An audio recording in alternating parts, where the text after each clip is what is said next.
یا رب صل وسلم دائما ابدا علی حبیبک خیر الخلق کلہم الحمد للہ الذی لم يتخذ ولدا ولم يكن له شریک فی الملک ولم يكن له ولی من الذل وکبرہ تکبیرا۔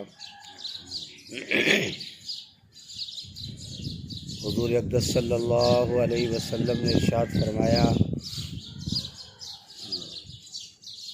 حضور اقدس صلی اللہ علیہ وسلم نے ارشاد فرمایا، صلہ رحمی کرنے والا وہ شخص نہیں ہے جو دوسرے رشتہ داروں کے کیے ہوئے احسانات کا بدلہ چکائے، بلکہ صلہ رحمی کرنے والا وہ ہے جب دوسرے اس کے ساتھ قطع رحمی کا معاملہ کریں تو یہ ان کے ساتھ اچھا سلوک کرے۔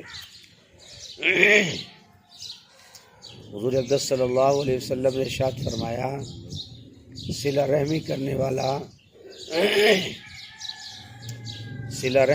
والا وہ شخص نہیں ہے جو دوسرے رشتہ داروں کے کیے ہوئے احسانات کا بدلہ چکائے، بلکہ صلہ رحمی کرنے والا وہ ہے جب دوسرے اس کے ساتھ قطع رحمی کا معاملہ کریں تو یہ ان کے ساتھ اچھا سلوک کرے۔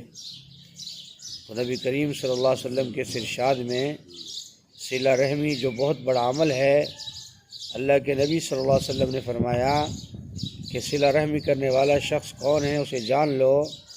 فرمایا وہ شخص نہیں ہے کہ جو اپنے رشتہ داروں کے احسانات کا بدلہ چکائے اور اس کے دماغ میں یہ ہو کہ میں صلہ رحمی کر رہا ہوں۔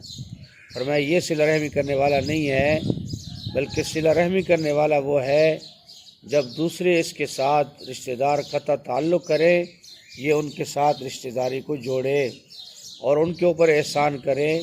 قطع تعلق کرنے والوں کے ساتھ فرمایا کہ صلہ رحمی کرنا یہ اصل میں صلہ رحمی ہے، تو یہ فرمایا سب سے اچھا سلوک کرے، اس کو صلہ رحمی کہتے ہیں۔ امام بخاری نے اس روایت کو نقل کیا ہے۔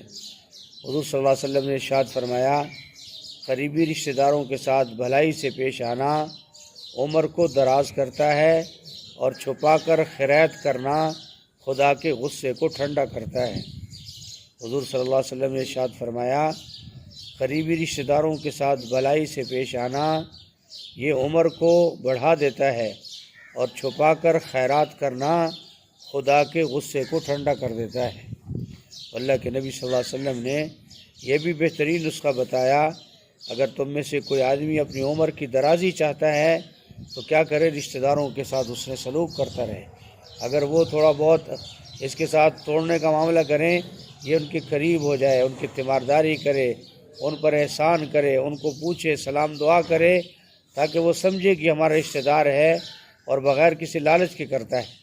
اور فرمایا کہ اگر اللہ جل شانہ کے غصے کو ٹھنڈا کرنا چاہتا ہے تو فرمایا خیرات کرتا رہے، اپنے ہاتھ کو روکے نہیں، جہاں تک ہو سکے فرمایا صدقہ خیرات کرتے رہنا چاہیے، تاکہ گھر کے اندر بھی خیر و برکت آئے اور اللہ مصیبتوں کو بھی ٹال دے۔ حضور صلی اللہ علیہ وسلم نے ارشاد فرمایا، مسلمانوں خدا سے ڈرو اور اپنے قریبی رشتہ داروں سے اچھا سلوک کرتے رہو۔ حضور صلی اللہ علیہ وسلم نے ارشاد فرمایا، مسلمانوں خدا سے ڈرو اور اپنے قریبی رشتہ داروں سے اچھا سلوک کرتے رہو۔ حضور صلی اللہ علیہ وسلم نے ارشاد فرمایا، مسلمانوں خدا سے ڈرو اور اپنے قریبی رشتہ داروں سے سلوک کرتے رہو۔ اللہ پاک مجھے آپ کو یہ جو حدیث مبارکہ ہم نے سنی ہے، اللہ ہمیں ان پر عمل کرنے کی توفیق عطا فرمائے۔ الحمدللہ رب العالمین والعاقبۃ للمتقین والصلاۃ والسلام علی سید الانبیاء والمرسلین۔ اللہم انک عفو کریم تحب العفو فاعف عنا یا کریم۔ اللہم احسن عاقبتنا فی الامور کلہا واجرنا من خزی الدنیا وعذاب الآخرہ۔ اللہم اکفنا بما شئت، اللہم انا نجعلک فی نورہم ونعوذ بک من شرورہم۔ اللہم اغفر للمؤمنین والمؤمنات والمسلمین والمسلمات، ربنا اغفر لنا ولاخواننا الذین سبقونا بالایمان ولا تجعل فی قلوبنا غلا للذین آمنوا ربنا انک رؤوف رحیم، ربنا انک رؤوف رحیم۔ اللہم انا علی ذکرک وشکرک وحسن عبادتک، ربنا تقبل منا انک انت السمیع العلیم وتب علینا انک انت التواب الرحیم۔ صلی اللہ تعالی علی خیر خلقہ محمد وآلہ واصحابہ وآل بیت اجمعین برحمتک یا ارحم الراحمین۔